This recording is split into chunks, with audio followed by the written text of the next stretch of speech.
this session of That's a Good Question, we look at the increasingly common question of what happens when clients make losses from cryptocurrency sales. The scenario that we're looking at today is as follows. My client has recently sold some crypto assets and made a significant loss. They received salary income, dividends, and have made capital gains from the sale of shares. Will they be able to apply the crypto losses against their other income and gains? And that's a really good question because it really does depend on the client's circumstances. And there isn't necessarily one right or wrong answer here. It really depends on your client. The first thing we need to figure out is whether those losses will be dealt with on revenue account or capital account.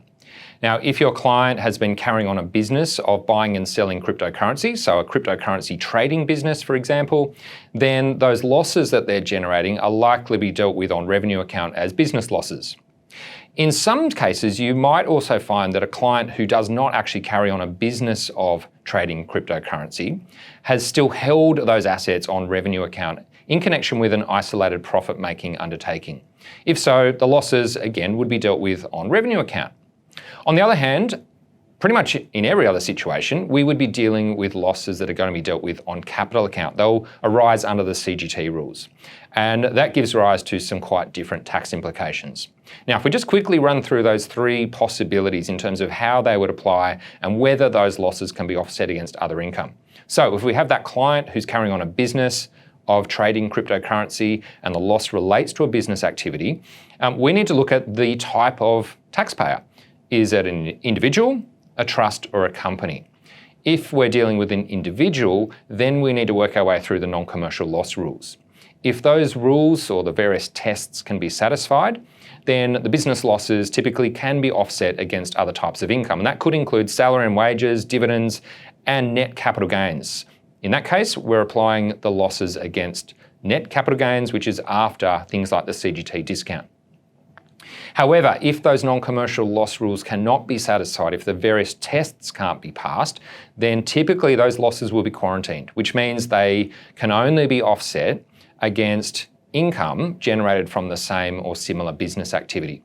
And typically, that will mean carrying forward those losses to next year, reassessing the position. If there's a profit made from a similar activity, which might be a bit unlikely if we're dealing with crypto in the 2023 year, then we could potentially offset the loss against that income.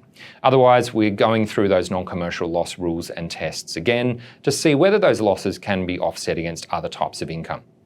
Now, if we're dealing with a loss on revenue account that does not relate to a business activity, so it relates to an isolated profit-making undertaking, then probably the good news is that those losses are dealt with on revenue account and they're not subject to the non-commercial loss rules. Those rules only apply to losses relating to a business. So that's probably the most flexible scenario that you can find yourself in because you can offset that loss against things, again, like salary and wages, dividends, and net capital gains without having to worry about the non-commercial loss rules. The third scenario is when those losses are dealt with on capital account. They arise under the CGT rules. Now, in that case, we don't have a whole lot of flexibility because capital losses can only be offset against capital gains. Now, while your client might have some capital gains during the year, remember that capital losses are applied against gross capital gains, that is, before something like the CGT discount. So the benefit of the loss is somewhat reduced. So that's roughly how things will play out.